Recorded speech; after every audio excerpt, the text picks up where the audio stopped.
Tuwa po, no? Sino po nung, sige Kuya Renzi, pakitago na muna yan. Yan. Sino po rito nung bagong Pasko at bagong taon ay meron kayong gustong handa? Amen. Pwede ba ako magtanong isa-isa lang? Mabilisan lang, sagutin nyo. Maris, anong handa yung gustong-gusto mo na meron sa Pasko at bagong taon? Kaldereta. Nanay Abima? Spaghetti. Spaghetti. Well, nakakataka yun araw-araw. Ruth? Graham. Graham. Tawag doon, Robili. Salad. Salad, Jaire. Baboy. Ito o hindi. Atin. Ano po, macaroni salad? Macaroni salad. Ivan.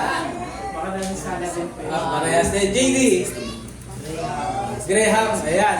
So, sabi nga no, yung mga handa na yan, may tawag sila dyan. No, ikaw ay nag-grade. Ayan, nag-grade. Ibig sabihin, hindi pwede na kapag may handaan, Pasko at bagong taon, hindi mo makita yan. Amen po ba?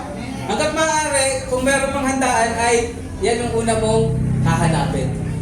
Amen po ba? Ibig sabihin, hindi pwedeng lalagpas na walang, sabi nyo nga, Graham, walang, matindi kay Jare, baboy. Baka lechon yan, lechon, isang mo. Spaghetti, si Nanay Abima, young at heart pa rin talaga, no?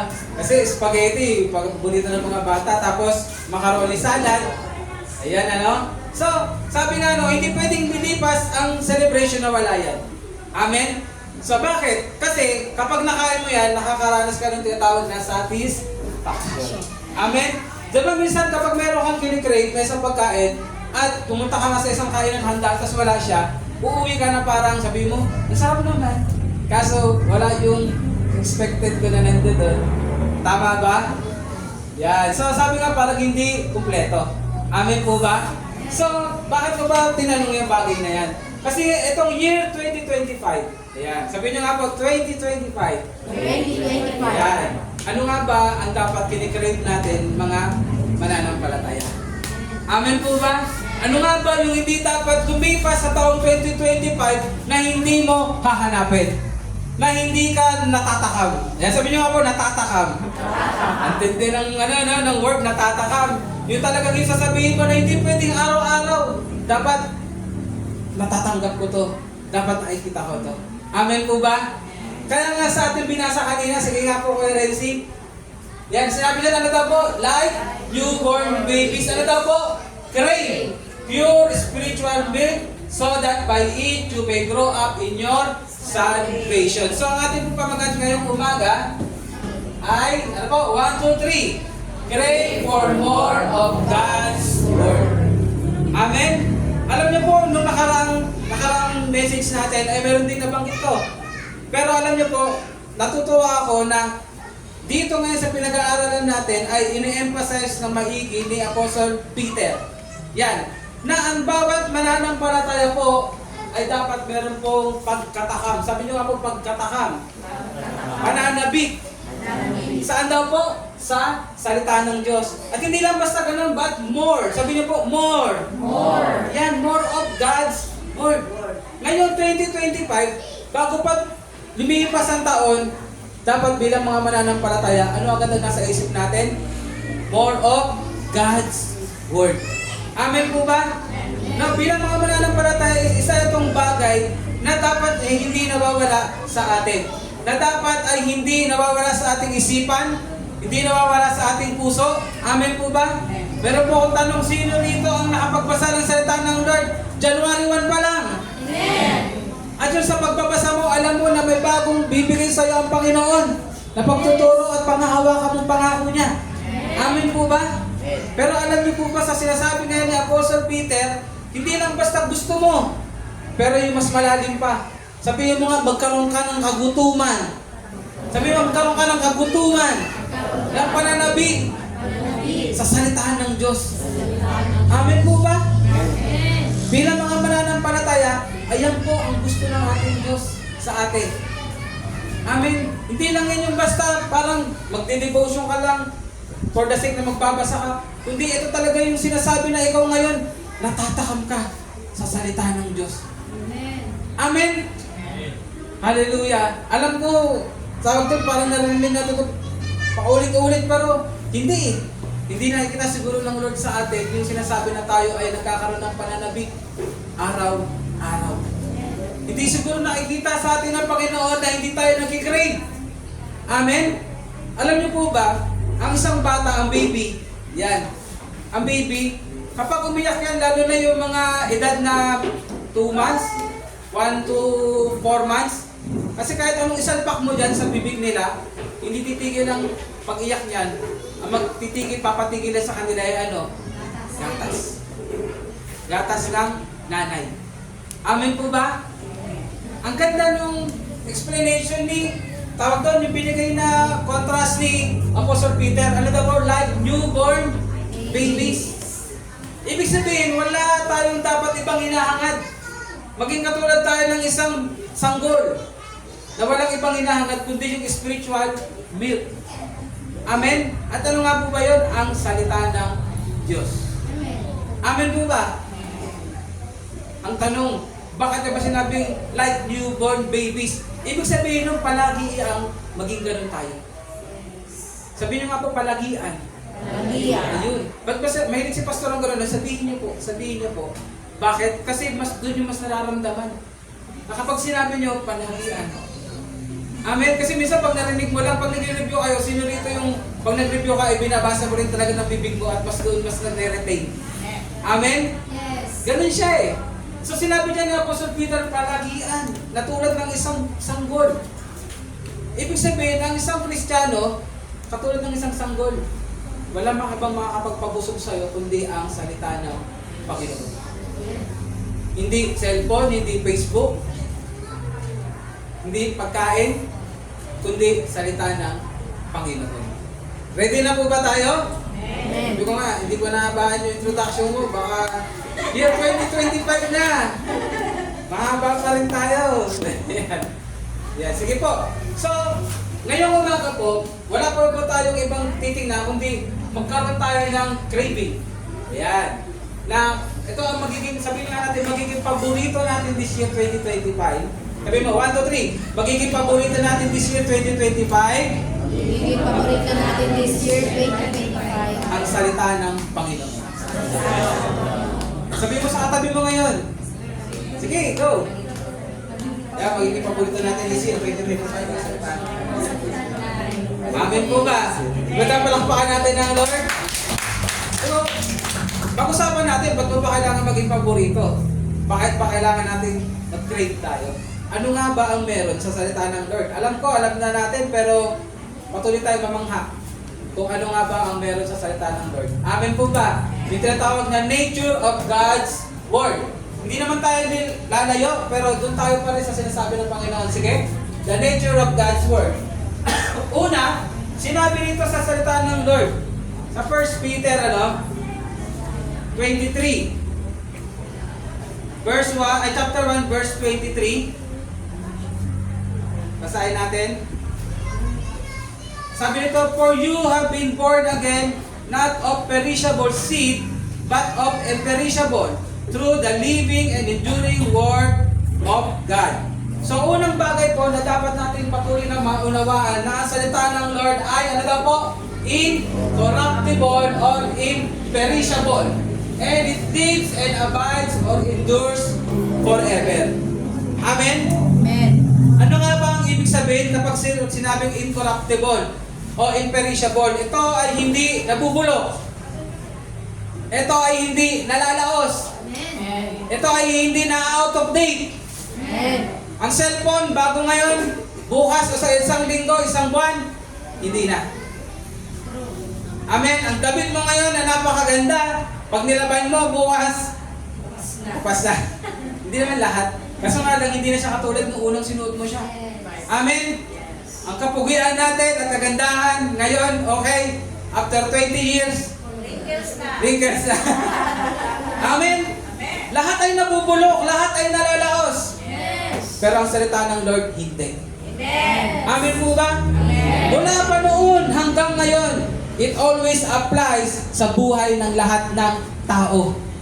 Sa tanggapin nila at hindi, lahat na nangyayari sa buhay nila nabanggit na sa salita ng Diyos. Lahat ng kailangan ng tao ay nasulat na sa salita ng Diyos. Yes. At At yung mga taong kumalaban sa salita ng Diyos, sila laos na. Ang salita nila nakalimutan na, pero ang salita ng Diyos nandiyan pa rin. Amen po ba? Kaya kung sino man ang sumisira sa salita ng Diyos, sila sira na. Ang salita ng Diyos, buo pa rin at pure pa rin, banal pa rin. Amen po ba? Pwede lang palakpakan natin ang Lord. Ayun yung katotohanan why we need to crave for the spiritual milk o yung salita ng Diyos, kasi ito ay hindi nasisira, hindi nabubulok, at ito ay laging updated sa buhay natin. Amen po. Anong ibig sabihin? Kailangan natin to bawat sandali ng buhay natin. Amen po ba? Kaya nga sinabi ni Jesus, sige po, sinabi ni Jesus sa Matthew 24:35, sinabi niya to, alam natin kapag sinabi ng Panginoon, napakahalaga nito. At ito ay katotohanan. Sinabi niya, basahin natin sabay-sabay, heaven and earth will pass away, but my words will never pass away. Mga kapatid, kahit wala na itong tinatayuan mo ngayon, kahit wala na yung paligid no, sa labas ng mundo, pero ang salita ng Lord, mananatili, magpakailanman. Amen po ba? Kaya nga sinabi ng Lord, di ba? Ano sinabi niya? Matthew chapter 4 verse 4. Sino nakakatanda? Hindi lamang sa tinapay nabubuhay ang tao, bagkus sa bawat salitang lumalabas sa bibig ng Diyos. Amen po ba? Amen po. So sa buhay natin, dapat panghawakan natin yan. Dapat asamin natin ang salita ng Lord, hindi lang sa isang araw, hindi lang isang buwan, hindi lang isang taon, kundi sa buong buhay natin. Bakit? Kasi ang katotohanan, lalagpasan din tayo ng salita ng Diyos. Amen po. Ibig sabihin, ito yung isang bagay na kapag lagi mong kinukuha, hindi ka lilit. Lagi ka nag-gain more and more and more and more and more. Walang katapusan, mga kapatid. Amen po ba? So, masarap ba ang salita ng Lord? Nakakasabik ba ang salita ng Panginoon? Dapat. Dapat, mga kapatid. Kaya nga alam niyo po, pag-usapan natin, sa history ng Biblia, alam ko, di ko alam kung natake na nila Ate Ruth, kung ano yung nangyari sa Biblia, kung ilang beses ito pinilit na mawala. Ang Christianity at ang salita ng Lord ay ilang beses na gusto nila na mabura sa mundo. Amen? Pero sa history, sabi daw, history born out of the fact that despite man's effort to destroy and do away with it, the Bible continues to endure forever. Meron po mga nilagay tayo dyan na example, dalawa. Una po, si Emperor Diocletian. Ito si Emperor Diocletian, ito isa sa mga naging emperor ng Roman. Now, ang sinabi niya, gusto niyang mawala ang mga Kristiyano. Sabi niya na in 303 AD, Diocletian issued a series of edicts na nag-order sa mga Christian scripture to be burned and, ayun na, to be burned. Nasunugin lahat. Ibig sabihin, mawala ng kopya. Sabi niya at ang mga church buildings to be destroyed. Gusto niya talagang mawala ang Christianity. No? Sabi niya, this effort was part of a broader attempt na para eradicate, sabihin talagang burahin sa mundo ang Christianity. Kasi nga, grabe ang influence ng church doon. Grabe ang Christianity. Kaya naman, nagiging ano sa kanila, yung tawag doon, nagkakaroon sila ng takot na baka ito yung mag-overpower sa kanila. Amen? Kasi itong mga taong ito, napaka-galit nila sa power. At tinitignan nila ang Christianity na mag-overpower. Hindi nila tinitignan na ito yung magpapabago sa kanila. Amen?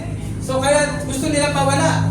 Kaya nga, yung mga churches noon na desecrated at many Christians was arrested, tortured, and executed. Wow, praise God, naranasan ba natin yan ngayon? No, meron namang persecution, pero inaresto ka na ba? In-execute ka ba? Di ba? Pero sila nun, kahit nararanasan nila yan, tuloy-tuloy sila. Kaya salamat sa Panginoon, hindi natin nararanasan ngayon. Ang persecution ng natin, ayaw na tayong samahan, sinasabihan tayo, nagbago ka na. Amen? So ano ba ang nangyari sa effort ni Diocletian? No? Sabi niyan, despite the persecution, Christianity continued to spread, and Diocletian's effort to destroy the Bible and eliminate the faith ultimately faith. Ano nangyari? Sa Ang katotohanan po, si Constantine the Great, yung pumalit sa kanya, ito po ang ginawa. In-endorse niya ang Christianity. Wow!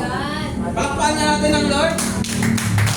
At dahil doon, sabi doon, leading to its legalization and eventual dominance in the empire. Ano pa nangyari? He also ordered that the copies of the Bible be made and distributed at the government expense.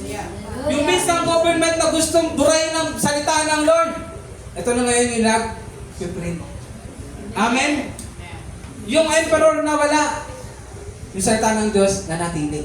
May pumalit na bago, at anong nangyari yung ginamit ng Lord para magpatuloy na iprenta, dumami ang kopya ng salita ng Lord. Amen po ba? Palakpakan natin. Amen. Ganun po yun. Walang makakabura. Walang sino man ang makakapagpawala sa salita ng Diyos. Bakit? Kasi sinabi ni Jesus. Alam natin yung kapag sinabi ni Jesus, mangyayari yun. Amen po. Pangalawa, ito medyo hindi naman bago, 1778. Kasi yung kanina 303 eh. Yan. The claims of Voltaire. Ito si Voltaire ay French atheist. French talaga, French fries kasi nasa isang French. French atheist. Ano yung sinabi niya? Siya ay nagyabang. Yan, mayabang, no? Sabi niya, that within 100 years of his lifetime, ibig sabihin ito, aabot daw siya ng 100 years. Sinabi niya that Christianity will be swept from the earth and the Bible will be forgotten forever. Wow! Diba? Sabi mo, wow! Ayan. Pero alam niyo, but only 50 years after his death, ito nangyari, his own printing press and yung bahay niya ay naging ginamit para sa Geneva Bible Society na nag-produce ng stocks of Bibles. Yung tao, na sinabi niya in 100 years, hindi umabot ng 100 years. At yung sinabi niya na mawawala at makakalimutan ng Biblia, yung bahay niya pa, at yung printing press niya ang ginamit para mag-print ng marami pang Bible. Amen? Amen po ba? Amen. Sasabihin ko sa inyo, huwag niyo ang kalabanin ng Diyos. Yes. Hindi tayo mananalo sa Diyos. Walang mananalo sa Diyos. Amen po ba? Lahat na nagyabang, lahat na nagsalita laban sa Diyos at kumalaban sa kanyang salita, lahat sila burado na ngayon. Lahat sila, sinasabi nila wala na. Pero ang salita ng Diyos, nandito pa rin. Amen po ba? Amen. Hallelujah. Kaya gamit ka magkaroon ng kasabikan ng tawag doon, katakawan sa salita ng Diyos. Siguro kung meron mang word ng katakawan na hindi magiging masama, sa salita ng Diyos yun. Amen po ba? Wala, may natamaan ba na sinabi kong katakawan? Wala naman, ano? Ayan, ano?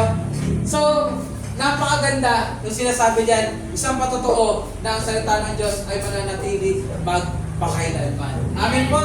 So, sige po, tuloy po tayo. Ayun po yung unang dahilan, ano?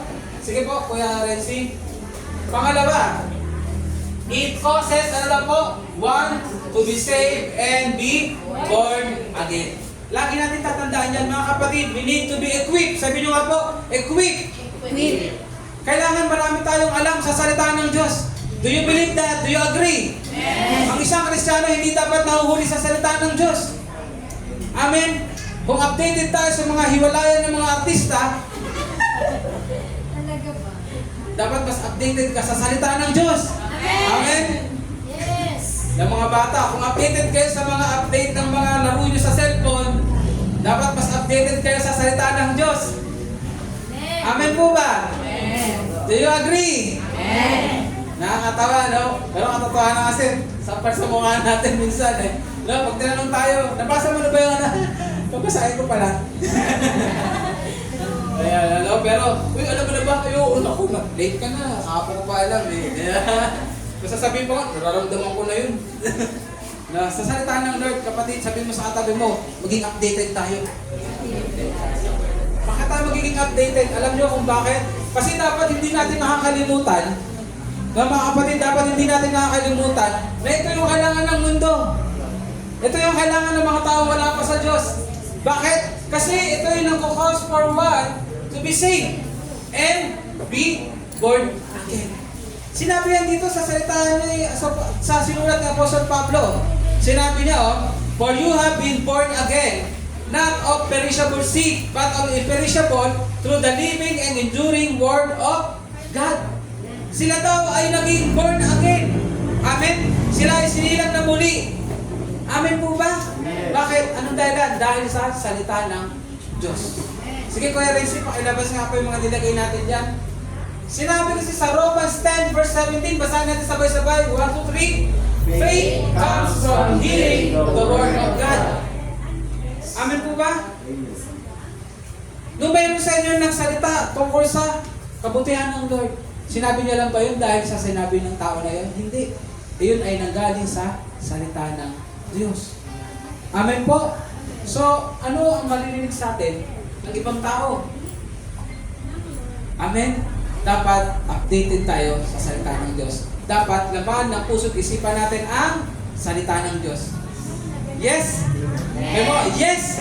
Yes! Yan. So, kailangan yan. Bakit? Kasi, kailangan marinig nila sa atin ay salita ng Diyos upang dumating sa kanilang pananampalataya.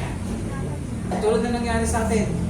So, ikaw din ang gagamitin ng Lord na maging vessel ng kanyang salita na ihahayag para marinig ng ibang tao. Pero ano kailangan gawin? Kailangan tayo ay updated sa salita. Amen po ba?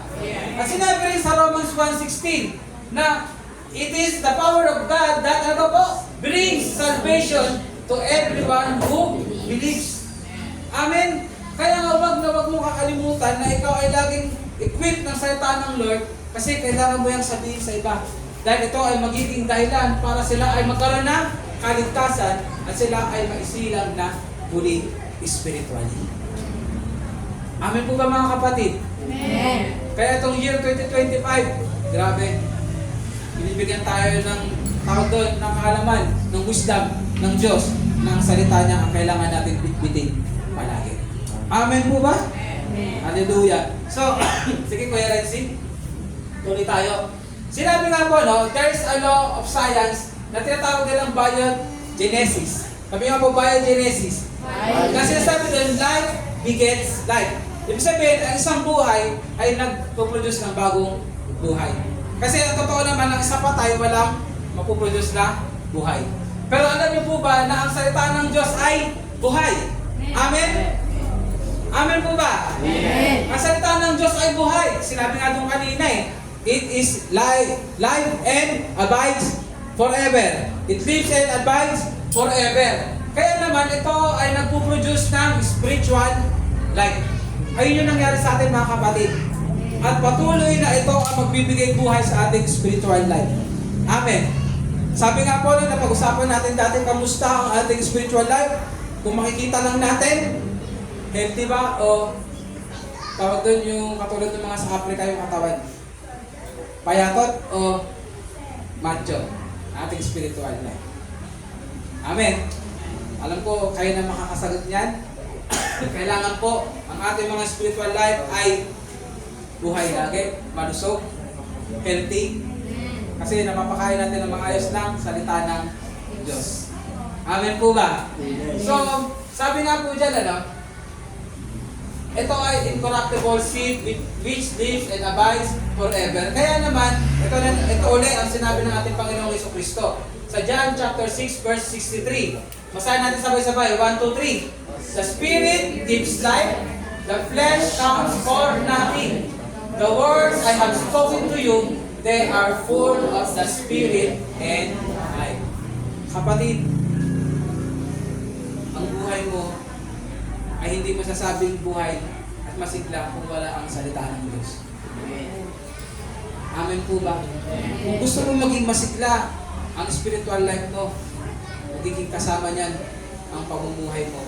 Kusubin mo at inorish mo ng salita ng Diyos ang sarili natin. Pwede ba yun mga kapatid? Amen. Sabihin natin, no? Ito ay sa tulong at biyaya ng Panginoon sa gabi ng Banal na Espiritu Santo na, Lord, sa taong ito, gawin mo po ang tapat na laging basahin ng iyong salita. Amen. Amen. Ayun ang kailangan natin. depression, nagkakaroon ng anxiety. Sa iba, sinasabi talaga na, pumunta ka sa doktor, uminom ka nito. Pero kapatid, ang tayo sinabi niya, no? The flesh counts for nothing. Kung ang atake ng kalaban ay tawag doon, flesh, ang binibigay naman sa atin ngayon ng Panginoon na kalakasan ay spiritual. Bakit? Kasi kahit malakas ang flesh mo, wala itong kinalaman sa magiging kalakasan ng spiritual. Pero kapag malakas ang spiritual mo, sasabihin ko sa iyo, kasama lumalakas din ang physical. Nakikita niyo yung pagkakaiba? Ganun po yun. Bakit? Kasi sa oras na malakas ang spiritual mo, tinuturuan ka rin ng banal na Espiritu Santo kung paano pangalagaan ang kanyang banal na templo. Amen po ba? Amen. Gets natin? Amen. Yung wisdom na galing sa Panginoon. Kaya kapatid, huwag mo papabayaan ang spiritual life. Huwag ka masyadong focus lang sa physical mo. Mas bigyan mo rin pansin ang spiritual mo. Kasi automatic kasama ang physical. Amen po. Pwede ba palakpakan natin ang Lord?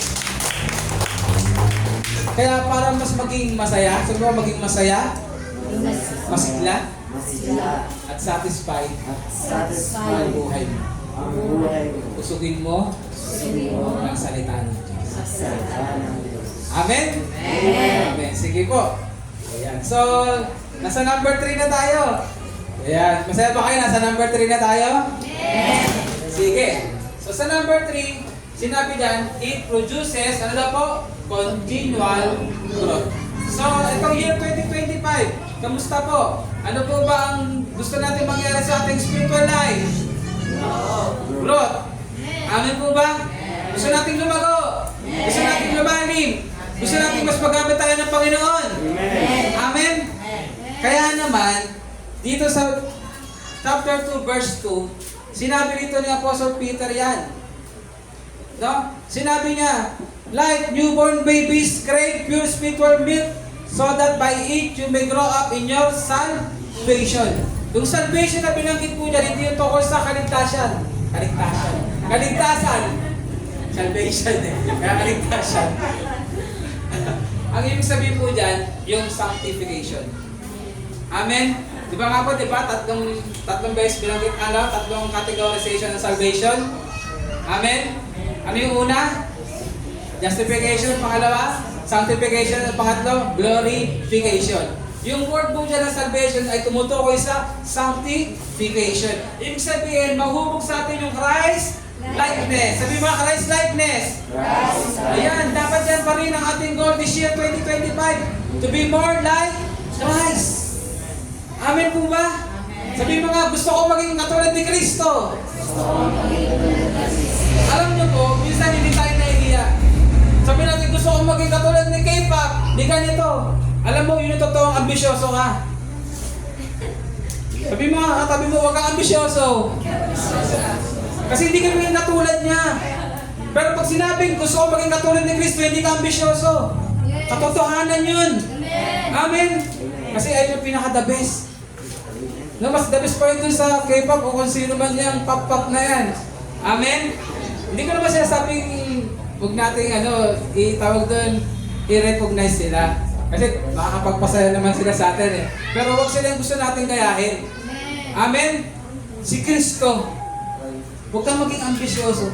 Yan, si Kristo. Yan ang dapat natin ambisyonin na maging katulad ni Kristo. Kaya nga sinabi niya spiritual growth as a Christian, ano daw po, is totally dependent upon the Word of God. Walang sino bang magsasabi rito na ako'y lumalago sa aking buhay spiritual kahit hindi ako nagpapasa ng Bible. Lakas-lakas kong mananampalataya. Kahit na nagbasa ako ng Bible once a year lang. No. Amen po ba? Kaya nga, alam niyo ba ang kalaban?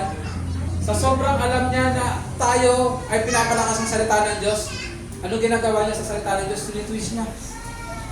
Bakit? Kasi yun lang naiisip niya eh. na kailangan ito sa salita ng Diyos kasi ito yung nagpapalakas. Kaya ngayon, pag tiniwis niya to at mali ang naging input sa atin, manghihina tayo. Kaya kailangan, maging handa tayo. Magbasa ka ng salita ng Diyos para hindi mo matanggap yung twisted na salita ng kalaban. Amen po ba? Maging matalino. Sabi mo, maging matalino. Sige po, Kuya Renzi. So, get rid. Anong sinasabi nito ngayon sa atin? Di ba sinabi nito, therefore, get rid of yourselves of malice, or deceit, hypocrisy, envy, and slander. Pero alam niyo po, sa panahon nila ito Pero ngayon, alam niyo, sinasabi ngayon niya ni Apostle Peter, parang ganito. Sa panahon natin ngayon, imbes. Sabi niyo nga po, imbes. Ayan. Imbes na basgustuhin mo na makipag-chismisan, kaya sabihin niya, na makapag-chismisan, na maubos ang oras mo sa panonood, na maubos ang lakas mo sa pagtatrabaho, ito ang gawin mo. I-crave mo ang salita ng Lord. Amen po ba? Kapatid, alam niyo ba? Kaya nga sinasabi ko ang kalaban, ang atake niya sa atin ay kailangan masatisfy yung flesh. Amen po ba? Do you agree? Amen. Kasi alam niya dito na tayo mga atake. Kaya naman, inaagaw na sa atin yung oras, inaagaw na sa atin yung talent na binigay ng Panginoon. Amen? Kaya ngayon, mapapagod ang tao. Saan? Sa pagtatrabaho. Kasi kailangan may mapakain sa pamilya. Masama ba yun? Hindi. Tamang bagay, mabuting bagay. Pero, lahat ng sobra, masama. Amen po ba? Sobrang pagkatrabaho, ubos na lahat, wala ka ng oras, magbasa ng salita ng Diyos, mag-pray. Kasi pagod ka na. Kasi kahit linggo, pinapasok mo pa. Amen po ba? Sabihin naman, hindi naman, pag hindi ka ba nakapagsimba, ay wala na kagad sa palitin ng Lord. Hindi naman, wala naman sinabi sa salita ng Lord Kaso wala kang usapan kung wala ka ng time sa Panginoon. Amen po ba? Wag na wag mong sasabihin sa akin, diba? Kay Master talaga nasasabihin mong nakakapag-spend ka ng time sa Lord kahit hindi ka nakapagsimba. Sasabihin ko sa iyo, wala. Hindi dahil sa nakikita kita, hindi dahil sa nakikita ko o naisip ko yung ginagawa mo, hindi. Kasi isa sa katotohanan, kung wala kang time magbigay ng panahon sa Lord sa araw ng linggo, mas wala kang time sa ordinaryong araw. Amen. Isang katotohanan na masakit, pero dapat mong maalala at magising ka. Amen po ba? Amen. Hallelujah. Gusto naman, dito naman kami lagi linggo Hindi pa alalalan mo. Kung may makanood man ito sa iba, praise God, kung panoorin nila makita. Maging wake up call sa bawat isa. Ano tayo mga nakalagay dyan sa Kuya Rizzy, pakilabas nga po. Baka meron pa rin sa atin. Yan. Malice. Ano daw yan? An evil disposition, malignant spirit, a desire to injure other. Injure other in some way. No? Maaring sa damdamin. O ikaw yung nagbibigay ng kaguluhan sa isip. Ayan. Then sinabi dyan, deceit. Yan. May mandaraya pa ba dito? Wala na. Amen? Amen. Ang ganda ng ginili kay Renzi. Nagkatingin na sila natin. Nagdadayaan pa ba kayo? Ayan. Ayan. So, hypocrisy, deceptive and deceitful actions and attitudes. Wala naman dito mapagkunwari. Amen. Mga kapatid, sa harapan ng Lord, di tayo makapagkunwari. Amen? Wala naman ditong mainggitin. Envy. Feelings of unhappiness because another has that which one desires for oneself.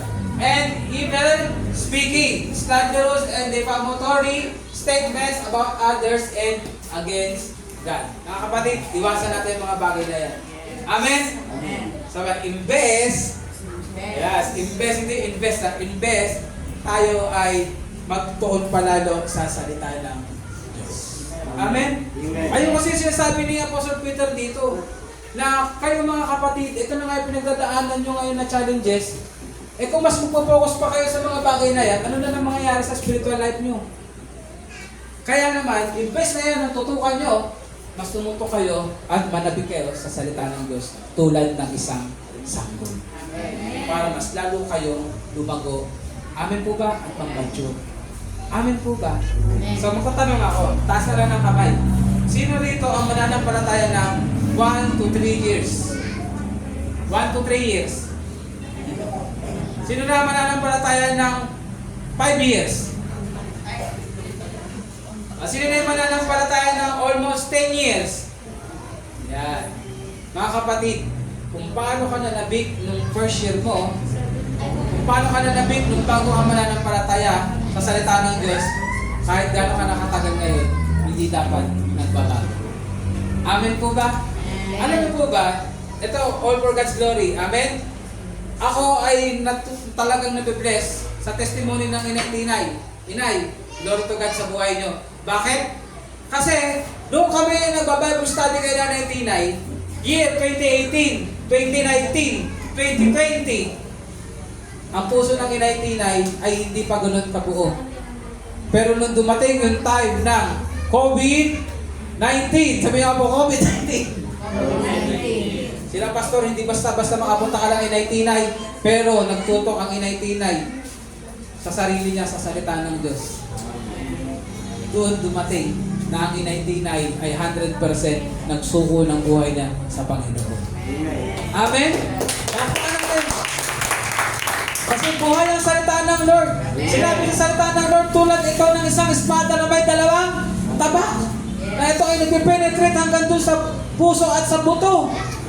Kaya naman kapatid, kapag nagbasa ka ng salita ng Lord, hindi pwedeng hindi ito mangusap at talagang tusukin ang puso mo ng katotohanan. Amen po ba? Amen. Kaya kapatid, talaga naman, kaysa sa mga bagay na to at kaysa sa mga bagay na nakakasayang ng oras natin, alam niyo na yun, yung mga word na sayang sa oras eh. Ibig sabihin, hindi ka nagiging productive. Hindi ka nagiging purposeful sa ginagawa mo. Nakakapagpahina pa ng katawan mo. Amen? Sinabi ni Apostle Peter, crave for spiritual build like newborn babies. Bakit? Para patuloy tayong lumago. Maging ano daw po, katulad ng ating Panginoong Jesus Cristo. Amen? Yan, kaya nga sa pangalawa, nabanggit ko na, wala pa dyan. Yan, crave for more of God's Word. Sige kuya. Yan. Like newborn babies, we are po to long more for God's Word. Bakit? Kasi nga sinabi sa Matthew 4:1, nabanggit natin kanina, it is written, man shall not live on bread alone, but on every word that comes from the mouth of God. Mga kapatid, alam niyo sa word na yan, binigyan ako ng Lord ng napakagandang tawag doon, truth, na i-appreciate natin. Ano yun? Kasi tayo ay pinapakain ng Diyos, hindi galing sa mga apostol, kundi galing mismo sa Kanya. Paano? Every word that comes from the mouth of God. Galing mismo sa Diyos, mga kapatid. Nakikita niyo yung goodness ng Lord? Amen? Galing ito mismo sa Kanya. Ibig sabihin, napaka-pure nito. Napaka-great nito. Ito yung talagang kailangan natin. Hindi ito yung parang merong sa gitna, nagbibigay. Hindi. Ang sabi diyan, on every mouth, every word that comes from the mouth of God. Kapatid, from God to you. Directly. Praise God. Salamat Lord. Amen po ba? Amen po ba? Sabi niya na Lord, Satan wants us to focus more on our physical needs, like food. Sabi nga no, we work hard and neglect our need to feed ourselves with the word of God. Kanina banggit ko, naulit lang ano. Kaya kapatid, be wise. Maging matalino tayo. Alamin natin kung saan tayo natake ng kalaban. Kung masyado ka ng focus doon sa bagay na yun na nakakalimutan mo na, nakakaragtaan mo na, magbigay ng oras at panahon sa Diyos at sa salita niya. Be wise. Amen po ba? Amen. Hallelujah. Sige, Kuya Renzi, meron pa ba? Sabi nga gano'n, failure to have this longing for the Word of God is the main reason for the lack of spiritual growth in many today. Ano dyan? Sabi nga, it is why many do not overcome sin in their lives. Kaya nga marami ang hindi kayang pagtagumpayan ng kasalanan. Kasi wala ang gabay ng salita ng Diyos. At sabi nga it is why many never become the godly men and women you would expect of Christians who have been such for 5, 10, or 15 years more. Yung sinasabi na mga, wala naman yung sa Biblia, pero naging ano lang, ng mga Kristiyano, bansot. Ang sakit pakinggan, ano? Mga Kristiyano hindi lumalago.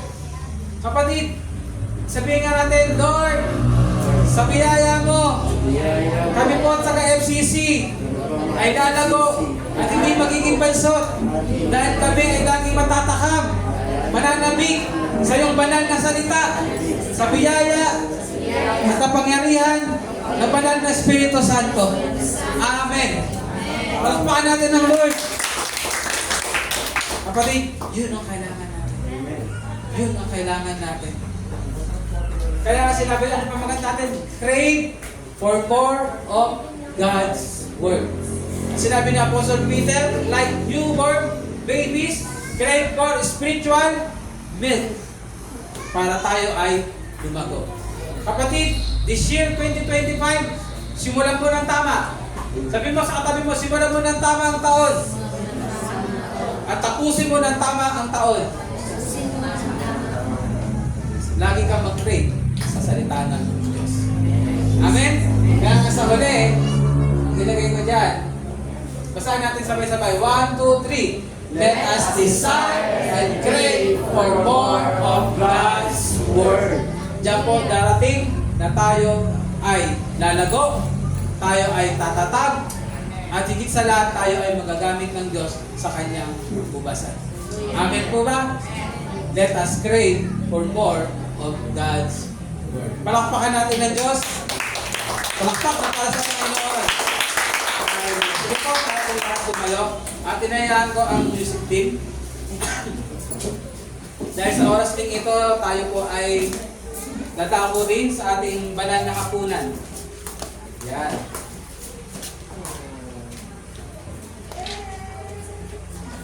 Tinatawagan ko si Kuya Ivan at si Ate Maris para kawain ang ating mga elements.